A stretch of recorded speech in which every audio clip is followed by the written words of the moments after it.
right, here we go. I'll just hold it for a moment. Wait, hold for the picture. Just another minute.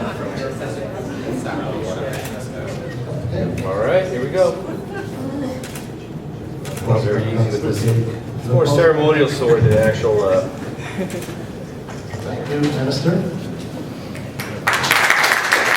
Thank you very much, and thank you for the very warm birthday greetings. Hamilton for us, of course, is, as I said, a very important figure in Nevis. Of course, his contribution largely was made here. What we are now trying to do is to reinforce the fact that he was born in the Caribbean. He was one of the earliest immigrants who came to this country and contributed very significantly in the founding of the United States, in so much that has happened here, your financial system, the design, his ideology, still, centuries later, holds true. And so, for us, it's a big deal, a major deal, for us to celebrate with you the fact that someone could come from a little island, 36 square miles, 13,500 people, and come to this country and impact it in such a way. What do you ask?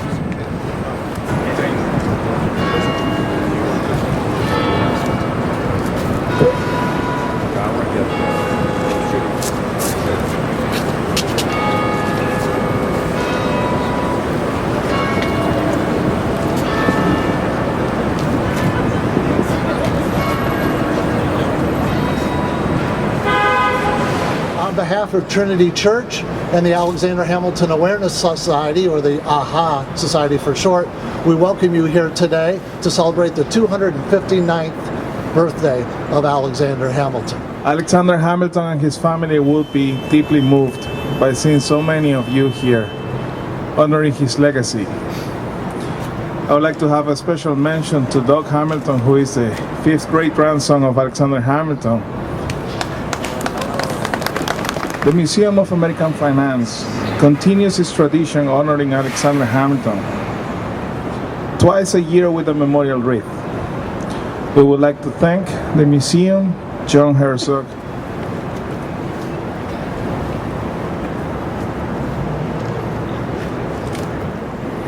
presenting the colors, the U.S. Coast Guard Color Guard for the national anthem.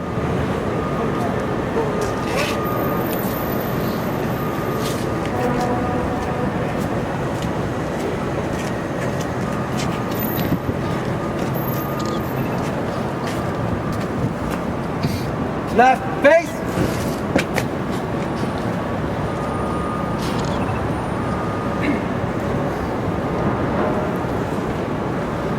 Right face. Forward march.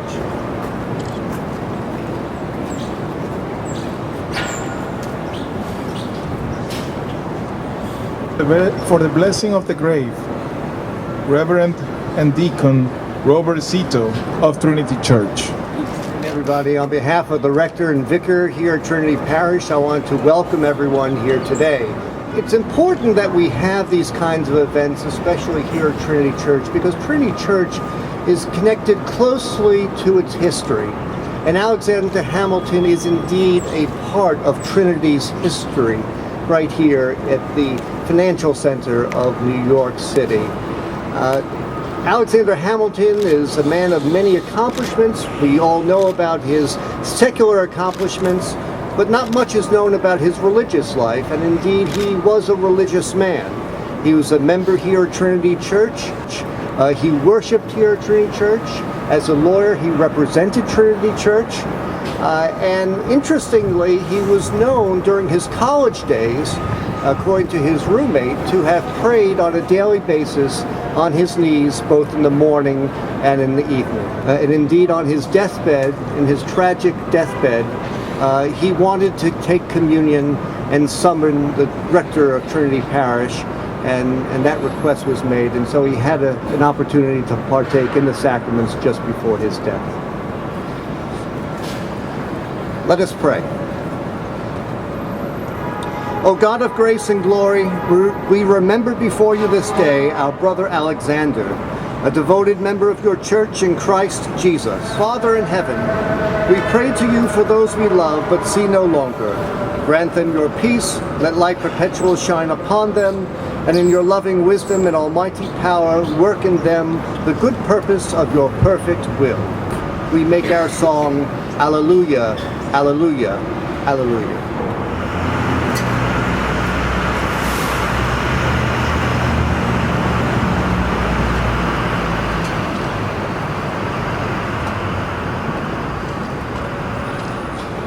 Joining us today and representing Hamilton's birthplace in Nevis is the Minister of Foreign Affairs and Aviation for St. Kitts and Nevis, who also serves as Deputy Premier of Nevis. The Honorable Mark Brantley will be reading the proclamation of the Prime Minister of St. Kitts and Nevis and will add a few words of his own. A statement from the Honorable Prime Minister of St. Kitts and Nevis, Dr. the Honorable Timothy Harris. Ladies and gentlemen, on this day we celebrate the 259th anniversary of the birth of Alexander Hamilton on January 11, 1757. And I'm delighted to join you in honoring the life and achievements of this distinguished son of Nevis. On behalf of the government and people of St. Kitts and Nevis, I extend a warm greetings. I fondly cherish the hope that you have the opportunity to visit Nevis and the site where Hamilton was born and spent part of his childhood. Today, where Hamilton's first home once stood, near the seashore in Charlestown, the Alexander Hamilton Museum welcomes visitors from around the world. Hamilton's formative years in the Caribbean, with his early education, observations, and experiences, first on Nevis and then on St. Croix, helped mold the character of a young man who became a leading founding father of the United States of America. Alexander Hamilton's contributions to the cause of liberty in war and peace have earned him the gratitude of generations of people, not only in the United States, but also in the Caribbean and around the world. The people of St. Kitts and Nevis join the people of the United States of America in honoring the legacy of Alexander Hamilton. In this year of greater awareness of Hamilton's achievements, we hope to welcome many of you to our beloved islands, to further these connections and to celebrate together Hamilton's life and achievements. Signed, Timothy Harris, Dr. Prime Minister of St. Kitts and Nevis. But I would like to lend my voice to that of the Honorable Prime Minister in saying how very pleased we are and privileged we are to be part of this legacy that is Hamilton. To think that 259 years ago, a little boy born on the tiniest of islands in the Caribbean could have come here to this great country and become one of its founding fathers is simply miraculous. And we're very happy to be here with the family, with friends, with the AHA Society, and with all of those who have fought so hard to keep Hamilton's name and the history of Hamilton alive, to be here today to celebrate his birthday. Happy birthday, Alexander Hamilton. Thank you, and may God bless you all.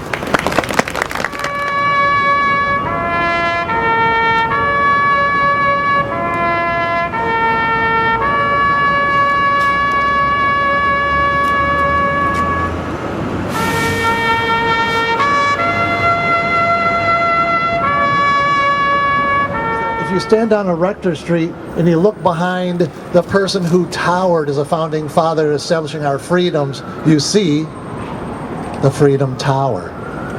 So it's a really neat picture to see the freedom. If you look over your shoulder here, you'll see the Freedom Tower. And Alexander Hamilton led to our freedom for economically, politically, and with our safety through our military. And let's give an extra hand to the U.S. Coast Guard, who just keeps us safe. So now we're going to go into the church in a moment, but you take a few minutes to take pictures. Doug Hamilton will come up, Minister Brantley will come up, and I want to encourage you strongly, because the keynote speaker we have for today is one of the most incredible contributors to correcting the misunderstanding about Alexander Hamilton.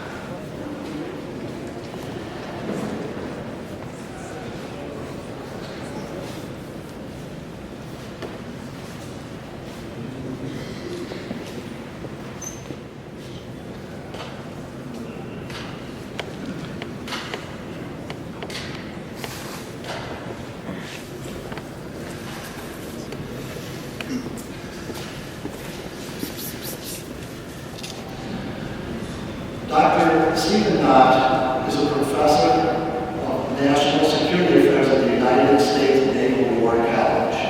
Prior to accepting his position at the Naval War College, Dr. Knott was co-chair of the President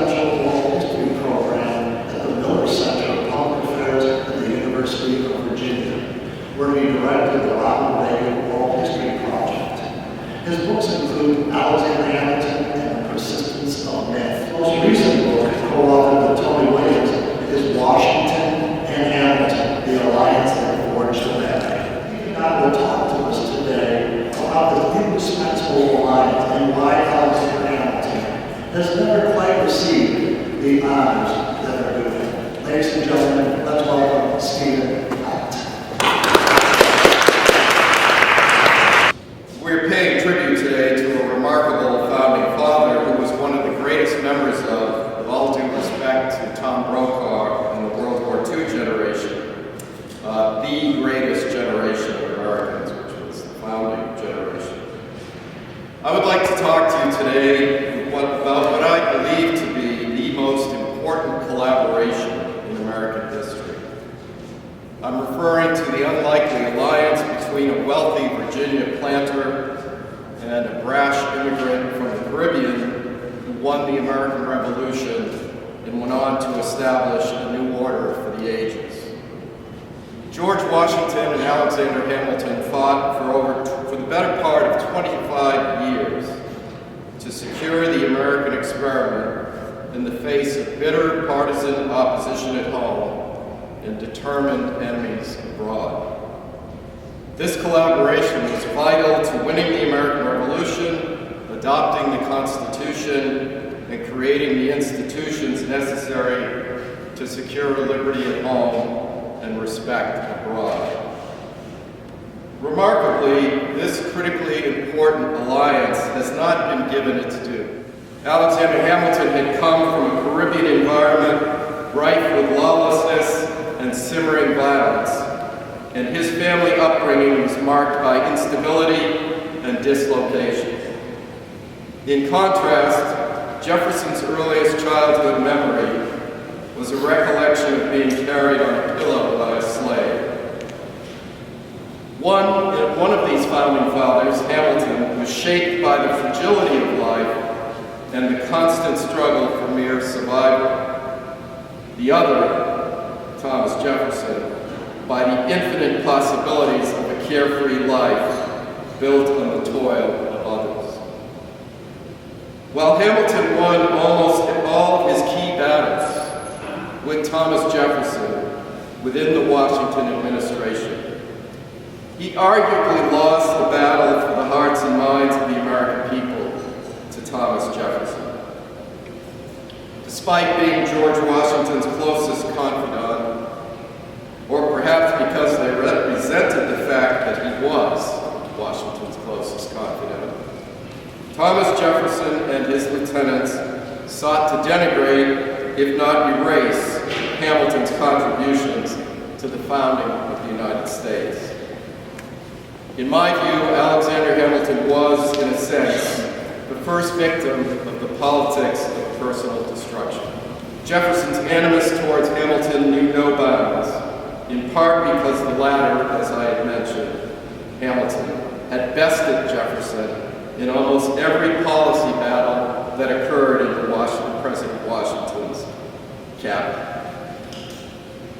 Jefferson dismissed reports of Hamilton's courage as a soldier in the Revolutionary War, perhaps out of jealousy, since Jefferson's only encounter with the war involved a hasty flight from his plantation after receiving word that the British forces were heading for Monticello.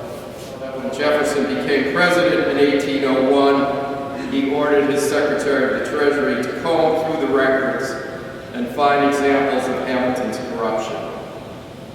None, by the way, was ever found. Nevertheless, it was Franklin Roosevelt who elevated Thomas Jefferson into the pantheon of American immortals, erecting the beautiful Tidal Basin Memorial to the Sage of Monticello, and even selecting the quotes that adorn the interior of that monument. And it has been something of an iron law in American historiography that as one falls, the other rises. And with Jefferson's ascent in the 20th century, Alexander Hamilton remained in eclipse. It was not until the late 20th and the early 21st century that Alexander Hamilton broke free of the Jeffersonian-inspired progressive interpretation of the founding and was seen for who he truly was, an immigrant who rose from obscurity and emerged as George Washington's closest confidant in war and peace, and one who became a co-founder of the New York Society for the Abolition of Slavery. While Lin-Manuel Miranda's musical and Ron Chernow's biography have made great strides in rehabilitating Hamilton's image, the caricatured account of Alexander Hamilton, first put forth by Jefferson and his allies, and unfortunately repeated by countless historians from Claude Bowers to Dumas Malone to Merrill Peterson, still persists in far too many quarters. This caricature pits the supposed champions of the people, Jefferson, Madison, their party, against the, quote, forces of privilege and authoritarianism, Hamilton, Federalists. Americans should put aside this caricature account, and if they do, they will discover that due to the exertions of George Washington and to the individual who's buried a few steps away from us here today, the American people will begin to think continentally and recognize that it was Washington and Hamilton who created a strong union, which decades and then centuries later helped to defeat fascism and communism, explore the universe, produce endless scientific and technological breakthroughs, and perhaps most importantly, abolished slavery and Jim Crow, thereby securing the blessings of liberty for all of their fellow citizens. Thank you.